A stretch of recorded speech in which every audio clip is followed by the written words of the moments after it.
Omer. Bon voilà, on va essayer d'expliquer la période dans laquelle on est, la période de Sfirat Omer. Pour essayer d'expliquer ça, que Bezrat Hashem déjà ça apporte toutes les munitions à toutes les personnes, matériellement, spirituellement, que ça contribue à ce que le Mashiach se dévoile déjà présent et qu'il efface toutes les larmes du peuple juif et de toute l'humanité. Et alors, Sfirat Omer, déjà, juste, on sait très bien, les sages nous expliquent que dans le nom de la chose, il y a toute la chose en concentré. C'est-à-dire que comme dans un dictionnaire, quand il y a un nom, un terme, l'explication de ce terme est dans un dictionnaire, justement, un mot qu'on ne comprend pas, il va être expliqué avec des mots qu'on comprend. Vous voyez ce système-là? Donc pareil, Sfirat Omer, pour les tzadikim, ça veut tout dire. Eux-mêmes, quand ils entendent Sfirat Omer, ils comprennent tout. Alors nous, comme on n'est pas des tzadikim, on n'a pas cette, on va dire, ce langage soutenu, ce langage élevé et ce langage divin, en vérité, parce que ça donne de la parole de Dieu. Il faut des explications. Donc on va essayer d'expliquer ce que ça veut dire Sfirat Omer. Sphira, on sait très bien que c'est une mesure de dévoilement. Chez Dieu, il est marqué que Dieu il a fait l'homme à son image. C'est quoi que Dieu fait à l'homme à son image? Dieu il n'a pas de gouffre, il n'a pas de corps, il n'a pas de ressemblance de corps. Mais il y a, oui, mais il y a un niveau qui s'appelle Adam et Laelion. Adam et Laelion, l'homme d'en haut. L'homme d'en haut, c'est une structure de perfection qui a, on va dire, ça se qualifie un monde.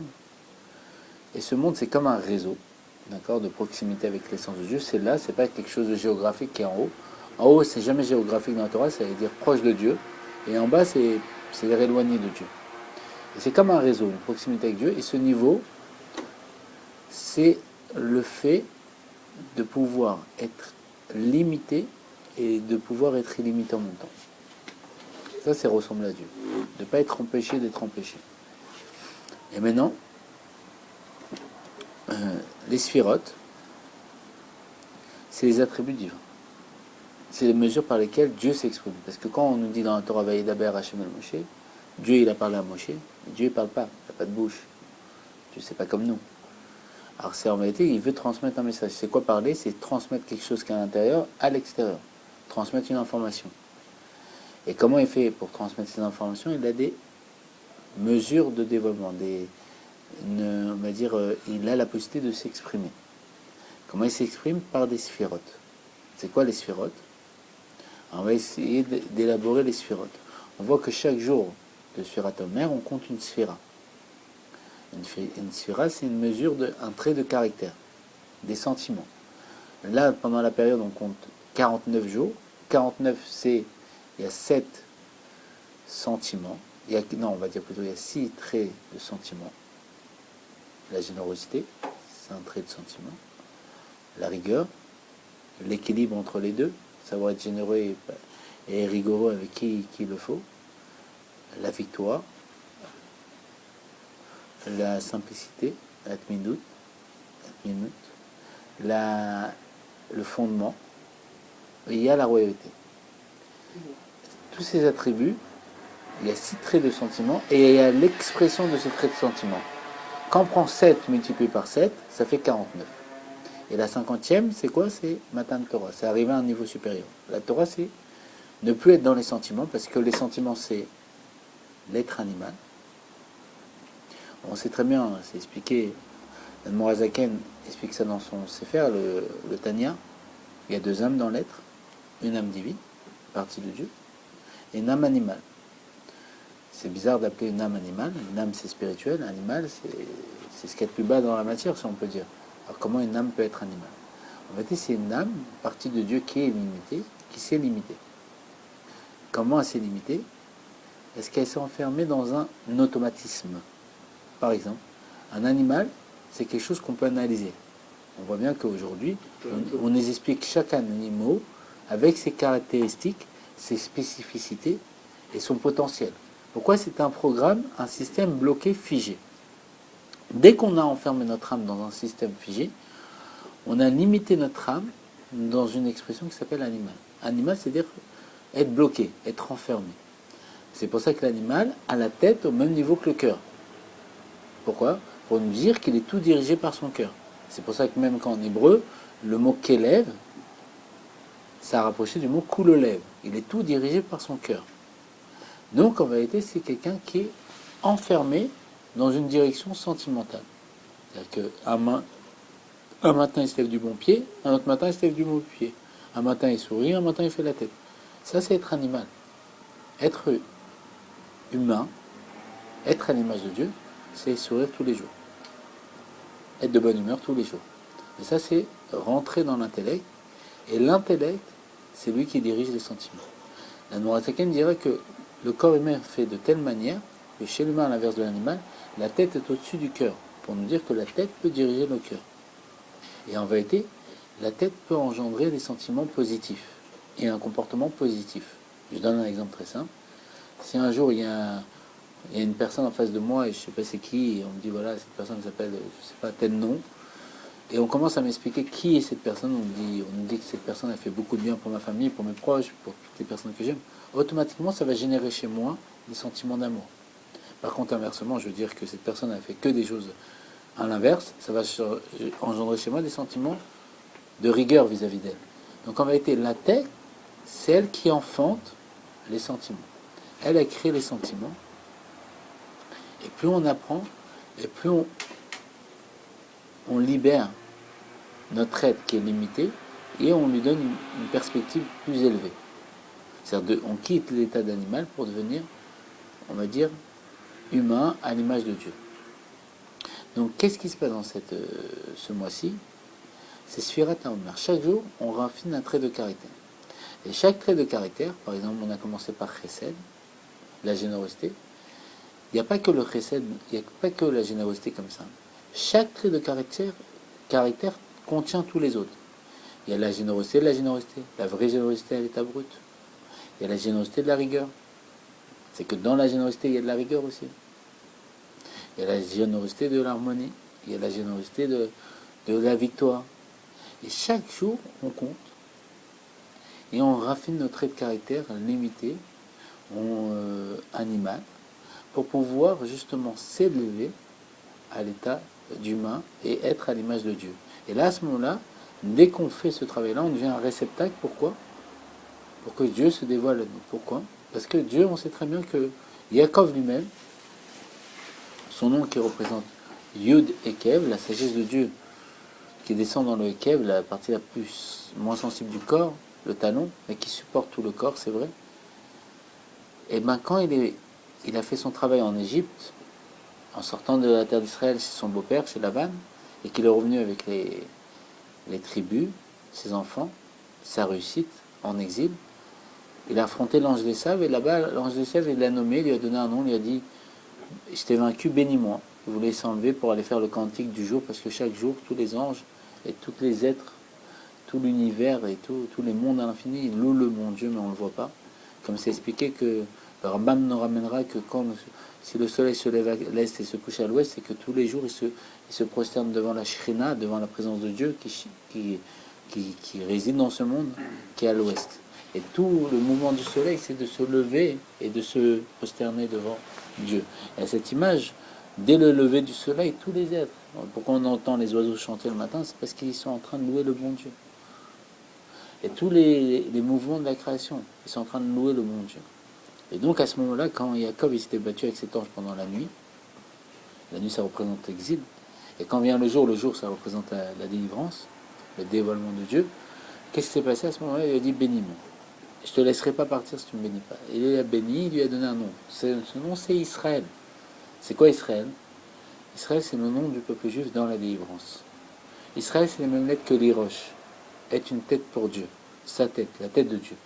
Et donc, en travaillant ces attributs sentimentaux, cet automatisme, ce naturel qu'il y a en nous, le fait d'avoir des sauts d'humeur, et qu'on travaille dessus, et toute la période de Sfirat HaOmer, c'est ce sujet-là, on est en train de construire, parce que ce côté animal, c'est pas pour rien, c'est un réceptacle. Parce que Dieu, il a voulu résider, mais t'as retenu au plus bas. Le plus bas, c'est à travers cet animal, qui va pouvoir résider à l'image d'un roi qui doit aller dans un endroit, il y aller avec un cheval. Et ce cheval, c'est le réceptacle qui va transporter le roi à l'endroit où il veut. Donc cet animal qu'on a est positif. Elle est là pour pouvoir nous accompagner, nous diriger Dieu à l'endroit où il veut aller. Cet endroit s'appelle la délivrance. Et donc, ces 49 jours, c'est pour faire un réceptacle. Et ce réceptacle, c'est pourquoi? C'est pour recevoir Dieu. Et Dieu, c'est quoi? C'est la Torah. Parce que le Kulochat, c'est une seule chose avec lui. C'est quoi la Torah? C'est l'intellect. L'intellect, parce que la Torah elle-même commence par Bereshit, et selon d'autres lectures, ça commence par Berosh Ilbaré. Avec sa tête, il se recrée. Justement, avec la Torah, avec l'intellect, on recrée notre être à chaque instant. La Torah, elle a la force de faire en sorte que Dieu nous a créé avec un mazal. Un mazal, c'est des aptitudes, des directions, des sauts d'humeur, des traits de caractère, des traits qui sont innés, des facilités, des aptitudes, tout ça. Mais la Torah donne la possibilité que sur les défauts, chacun a des qualités et des défauts, et ben on peut transformer les défauts en qualité. On peut se recréer. On peut recréer notre personnalité. Ça, c'est la force de la Torah. La Torah, comme on dit, En Mazal et Israël. Il n'y a pas de Mazal pour le peuple juif. C'est-à-dire que Dieu nous a créés de telle manière qu'on est limité. Mais grâce à la Torah, c'est l'outil qui va pouvoir nous délimiter. Pouvoir en faire en sorte qu'on va utiliser notre tête. Et non plus avoir une tête du cœur, une tête sentimentale, une tête animale, d'être un être que même les scientifiques, les psychologues vont pouvoir nous analyser et nous dire il faut que tu fasses ci et ça, être un être à l'image de Dieu, divin. Un être qui se recrée à chaque instant. On lui apprend une mauvaise nouvelle, il peut modifier cette mauvaise nouvelle et la rendre une bonne nouvelle. Il peut vivre de façon heureuse des choses que l'on vit de façon triste. Il peut à chaque instant recréer. Il ne subit pas la nature. Il est dans le monde et au-dessus du monde. Il est dans le temps et au-dessus du temps. Il est limité et illimité. Il est à l'image de Dieu. Et la Torah, c'est cette dimension-là. Et c'est pour ça qu'elle vient après l'accomplissement des 49 jours. Quand on a raffiné tous les traits de caractère dans chacun qui se contient dans les autres, là on a constitué un réceptacle, un kéli, on a constitué une tête qui peut recevoir Dieu. On a fait un kéli, un réceptacle limité, mais qui peut recevoir l'infini. Et l'infini, c'est le dévoilement de Dieu et la Torah. Le fait de plus subir la matière, mais de diriger la matière. À l'image des tzadikim, qui ont dévoilé leur potentiel grâce à la Torah, qui pouvaient traverser les murs, qui pouvaient voler, qui pouvaient revenir dans le passé, dans le futur, qui pouvaient voyager dans les mondes spirituels, les mondes des âmes. La Torah nous donne cette perspective. La Torah, ça vient du langage Ohara, un enseignement. Elle vient nous enseigner comment sortir d'Égypte. Et c'est quoi l'Égypte? On sait très bien. Le conte du Homer, c'est entre la sortie d'Égypte et le nom de la Torah. Et c'est quoi l'Égypte? On sait très bien que c'est les mêmes lettres que Mitzarim, les limites. Elle vient nous délimiter. Elle vient faire en sorte qu'on dévoile le fait que Dieu a fait l'homme à son image. Elle vient faire dévoiler à chacun qu'il est divin. Qu'au-dedans de lui, il y a une partie de Dieu et que le Baal Shem Tov il a expliqué que dans une partie de Dieu, on ne peut pas dire qu'il y a moins Dieu. Il y a Dieu dans son intégralité. Donc elle vient nous faire prendre conscience de notre richesse intérieure. Si demain, n'importe quelle personne, on lui dit, tu as deux choix devant toi qui se présentent à toi. Soit on te donne tout l'argent du monde, soit tu vois Dieu et tu restes avec Dieu. Qui va choisir l'argent? Devant Dieu, tout l'argent, c'est comme sans intérêt. On va tout choisir Dieu. Mais ce qu'on ne sait pas, comme il dit le Rabbi Rayat, c'est comme quelqu'un qui est assis dans le noir. Il est assis sur un trésor, mais comme il est dans le noir, il ne prend pas conscience qu'il est dans un trésor, il peut être triste. En vérité, au-dedans de nous, il y a Dieu. Il y a ce qu'on recherche dans le monde. Qu'est-ce qu'on cherche? On vient du plaisir, et on recherche le plaisir. On vient d'un état de plaisir. Notre naissance, ça vient du plaisir de nos parents, et on recherche le plaisir. Et c'est quoi ce plaisir? La source de tous les plaisirs, c'est Dieu. On recherche Dieu. Pourquoi il y a cette course? C'est que pour avoir une proximité avec Dieu. Et Dieu, il n'est pas loin. Quand une fois, le rabbi, il y a quelqu'un qui était... il est né dans une famille religieuse. Et dans cette famille religieuse, après, il a décidé de tout arrêter. Il est devenu musicien. Il a joué avec, il me semble, les Beatles. C'est une vidéo qui est passée dans... C'était un des musiciens, il me semble, ou un groupe important comme ça. Et c'est une vidéo qui est passée dans Vive la Torah. Et il avait une question, il est arrivé à New York, il a dit, il va voir le rabbi, il avait une question, il avait entendu qu'il y avait un grand rabbi là-bas. Et il est parti l'attraper, le rabbi, quand il sortait de la voiture. Il a couru après, il lui a dit, ouais, j'ai une question, il est où le mon Dieu? Alors le rabbi lui a dit, il a fait un signe comme ça, genre il est partout. Et là, à ce moment-là, il a dit non, il est où pour de vrai? Le rabbi lui a dit, il est dans ton cœur. À ce moment-là, quand il a dit ça, il s'est effondré en larmes, il est parti, il s'est assis sur un banc. Et il pleurait, et pleurait, et pleurait. Et comment on a connu l'histoire, c'est que des gens, ils avaient observé la scène, ils sont partis lui poser la question, qu'est-ce qui s'est passé? Qu'est-ce que le rabbi vous a dit? Quel échange vous avez eu? Et pourquoi vous pleurez maintenant? Et après, il a fait tchouva, il est devenu un chassid du rabbi. En vérité, dans notre cœur, il y a Dieu. Ce qu'on cherche à l'extérieur, c'est pas ça. On cherche à l'intérieur de nous. C'est pas loin. Comme le Tanya, il est basé sur un verset de la Torah, qui explique toute la Torah. Car la chose, elle est proche de toi. La chose, elle est proche de toi. Dieu, il est proche de toi. Dans ton cœur et dans ta bouche.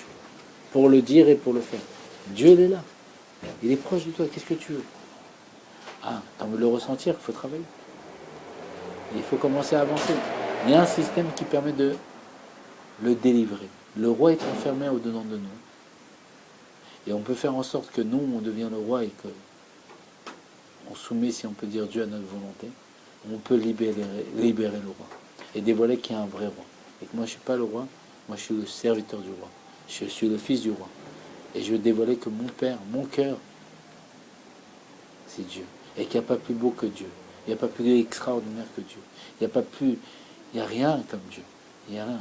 Comme on dit, pour qualifier Dieu, on ne dit pas, on ne qualifie pas par quelque chose de positif. Genre, Dieu c'est ça, parce qu'on ne peut pas limiter Dieu.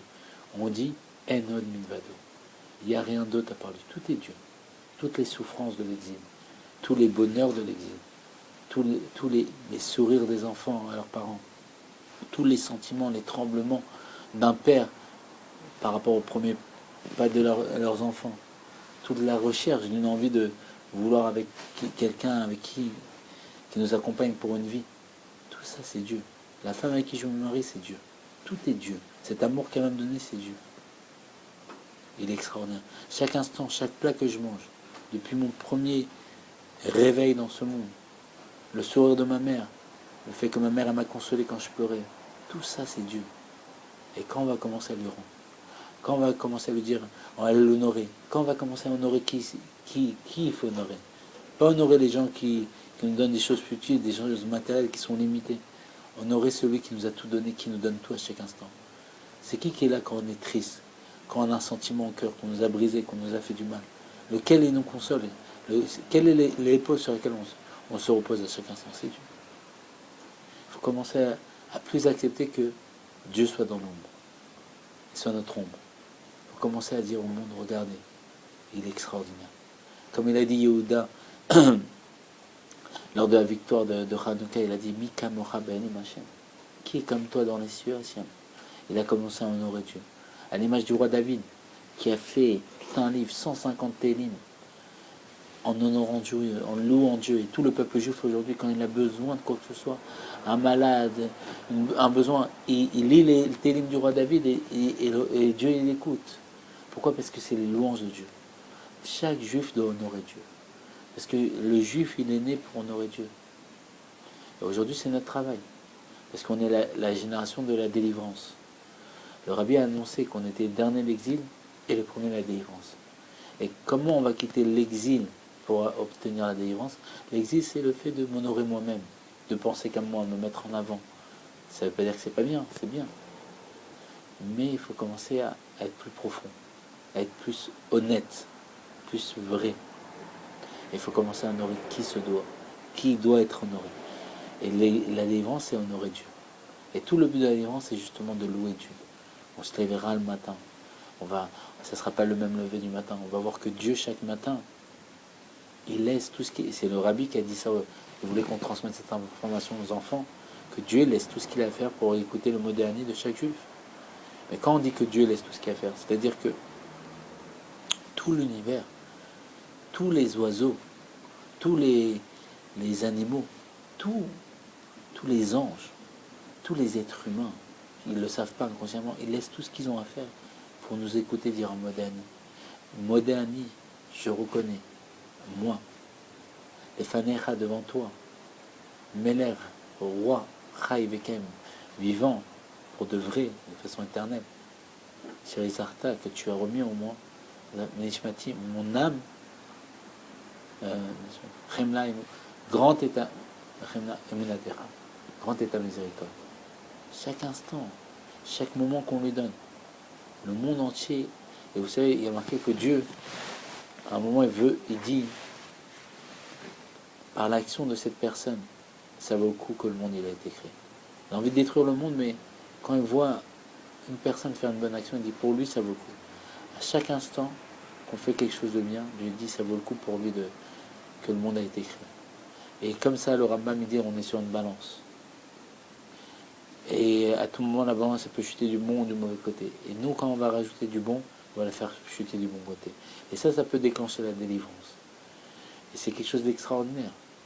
On aimerait bien, nous, que le président nous appelle et nous donne des missions importantes, qu'on passe à la une, et qu'on devient des gens importants. Mais ce qu'on ne rend pas compte, c'est que dans les mondes cachés, qui ne sont pas encore dévoilés, qui seront dévoilés, on est les personnes les plus importantes. On n'est pas spectateurs, on est acteurs de notre vie. L'âme, quand elle est spirituelle là-haut, il y a marqué qu'il y a des milliers, des milliers, des millions d'âmes qui espèrent de descendre sur terre pour pouvoir honorer Dieu, pour pouvoir jouer le rôle d'acteur. Et on a été sélectionné. Qu'est-ce qu'on attend? On s'est fait endormir par le Yetzirah, parce que ce monde s'appelait un rêve. Il est marqué, je dors, mais mon cœur est en éveil. Je dors pour Torah Misot, mais mon cœur est en éveil pour pouvoir la réaliser. Quand on va laisser exprimer notre cœur? Le poids qu'on porte, c'est le poids de notre cœur. Notre cœur qui aime tellement Dieu qui veut l'exprimer. Le mal qu'on porte aussi, c'est le mal de notre corps, qui est un corps qui est fait pour louer Dieu, mais qu'on ne peut plus de ne pas louer Dieu, de ne pas être à sa place. À un moment, ça suffit. À un moment, il faut. Et ça, c'est ce qui se passe. Sur Atamer, c'est ce sujet-là. C'est le fait de se raffiner, de faire un travail sur nous-mêmes, de prendre conscience, de devenir un réceptacle, pour pouvoir recevoir la Torah. C'est quoi la Torah? Recevoir Dieu qui se dévoile à nous. Qu'est-ce qui s'est passé à Matan Torah? Il est descendu, Birvodo, de son honneur, lui-même il est venu. Il est venu sur cette montagne. Il a ouvert les cieux. Il s'est dévoilé. Pas à l'image d'un roi, avec toutes les armées qu'il a, mais avec une petite minorité d'armées. Parce que c'est le minimum de son kavod, de son honneur. Et il est venu nous rencontrer. C'est ça qu'on est en train de faire. Là, on est en train de... Et la Torah, elle est éternelle. C'est ce qui se passe en ce moment. On est en train de raffiner notre trait de caractère pour pouvoir faire en sorte de pouvoir rencontrer Dieu. Et la Torah, c'est ça. C'est la rencontre entre le juif et Dieu. Et donc, justement, avant de rencontrer Dieu, il faut être apte à pouvoir le rencontrer. Pourquoi? Parce qu'on peut passer à côté. Il peut se montrer à nous, mais on peut ne pas le voir. Parce qu'il est tellement... il est tellement humble que où tu vois sa grandeur, c'est dans son humilité, dans sa discrétion. À tout moment, il peut venir et il tape à la porte, mais on n'est pas là. Parce qu'on est occupé à s'occuper de nous-mêmes. Et ce jour-là de Matan Torah, il tape à notre porte, il tape à notre cœur. Il vient et nous dit, voilà, j'ai tout créé pour toi. T'es mon fils, je t'aime. Et viens, je vais t'apporter la délivrance. Mais il faut être prêt pour pouvoir la recevoir. Et c'est pour ça que justement sur la Atamer, on travaille à être prêt à cette rencontre avec Dieu, et qui est la rencontre justement du fait qu'il vient résider dans notre cœur, et que sa volonté et son plaisir. Et que ça se passe dès à présent avec la grâce de Dieu, et que ça apporte toutes les bénédictions, matériellement, spirituellement. Et qu'on dise tous, et que le Rabbi se dévoile, et qu'il dévoile Dieu, et qu'il continue à l'honorer comme il nous a appris à l'honorer de la meilleure façon qu'il soit.